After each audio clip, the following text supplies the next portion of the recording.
We are in the preparation to celebrate 100 years of our presence in Zambia, the presence of the Dominican sisters in Zambia. Our charism is evangelization, and we do evangelization in many different ways. And one of the ways is education. Since the existence of the Dominican sisters in Zambia from 1924, when the first 3 sisters arrived, and now with the large number that we have, they have educated over 700,000 girl children who are now in business professions in Zambia. Some of them have become bank managers, some of them are heads of industries. There are a lot of benefits that have been received by the girl child. Boy child has been lacking.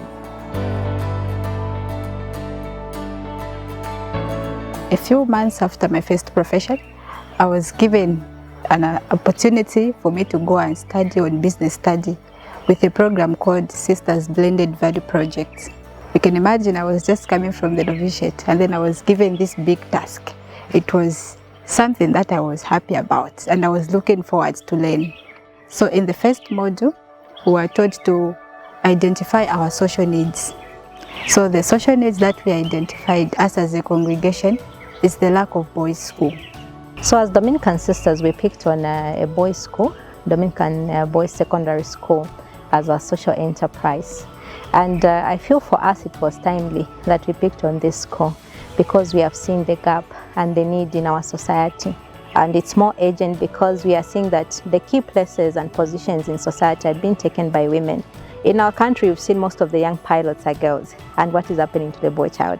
This is a cause that we feel is going to benefit the community to a greater extent in promoting and bridging the gap for the boy child education. With the coming of the boys' school, I think it will greatly benefit the community, and we hope one day it might not just happen, in a year or 2 years or 10 years, but with time that there'll be a balance, the way our society is.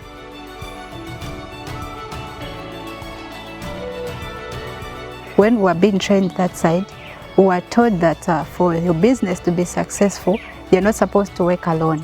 So you need to have ideas from different people and engage other people to come and help you. One of the big gaps that we had was a stakeholder engagement, where working with others becomes very key to achieve our dream and our charism. We have then since started working with other stakeholders like parents and well-wishers to create a fundraising committee that has been very vibrant to provide support. There are a number of fundraising ventures that have been lined up. What we told ourselves is that we cannot sit and wait for money to come from where we don't know. We have to start with something. So far, we've done two major fundraising ventures. The first one was where we were able to raise in excess of about 100,000 kwacha, which is roughly around maybe $5,000, somewhere there. Then the other fundraiser was the one that we had early this year. So we came up with a stage play, and this is where we did the Mohana movie, but we had to stage play it. Okay, and from there we were able to, to raise roughly about 70,000 kwacha. We have a place which was bought, and that's where the school is going to be housed, and some drawings have been done. So whatever is going to be realized from these fundraising ventures that we have will ensure that this money, of course, as a committee with the Dominican sisters, ensure that this money goes towards paying for whatever needs that we need to attend to regarding the building of the boys' school. Most of the schools that we have are core education schools. There are no schools specifically to meet the needs of the boys. In order to meet also our charism of evangelization, we realize that we need to provide education specific to a boy child to meet their needs as boys as they grow. This boys' school is an ultra-modern school. The teaching concept will be so high, it will change the scope of education for Zambia.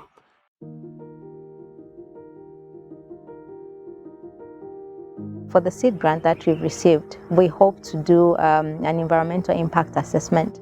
And this is very important to us as a congregation to ensure that we are in compliance with the regulations of the land, that whatever activities we are doing, in this case the boys' school, is in line with the requirements of the environment. Whatever interventions we want to put up, do we have enough space to actually do the project? Is the community supporting the needs and the intervention that we are doing? Do we have enough water supply to meet the needs of the children that we are going to house and the facility itself? Do we have enough and sufficient waste disposal facility? So this is very key, and we thank Hilton Foundation for this seed grant, and it will really help us. So far, we've already done the geological survey that has shown us that we can put up this facility, this building by the contractor. So we are hopeful that this is in the right direction and really grateful for that support. Yes, we're starting finishing, but next time when you come, we'll add. One of the things that has started now, a skill center was built 20 years ago, but nothing was happening in that facility.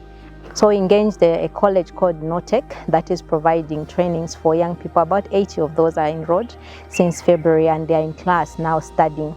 And most of the profiles of these young people are those who are doing nothing. You can be interested to know that most of them are boys who dropped out of school, maybe in grade 7, and they had no opportunity to pursue academic pathway, but they can do skills. And so this is for us as a result of the training we received from Strathmore University. And one of the things they told us was that we need to track our finances very, very closely, so that these social enterprises that we are doing are not just saving our communities, but also helping us to be sustainable. So what we've started doing at our farm, we had a farm.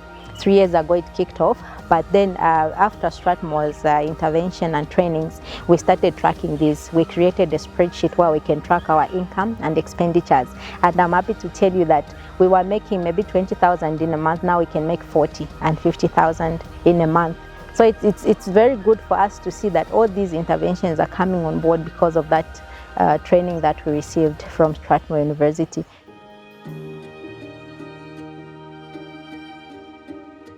I want to say thank you to Hilton Foundation, the Quaker, and the Strathmore University lecturers who really guided us. They were very patient with us because the whole program itself, the whole training, really needed the people who are training us to be more patient.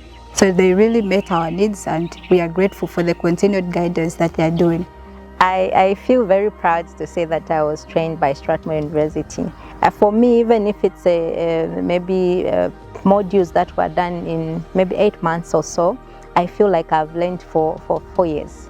It's like a master's because what I've learned and acquired has helped me to make a difference in my congregation.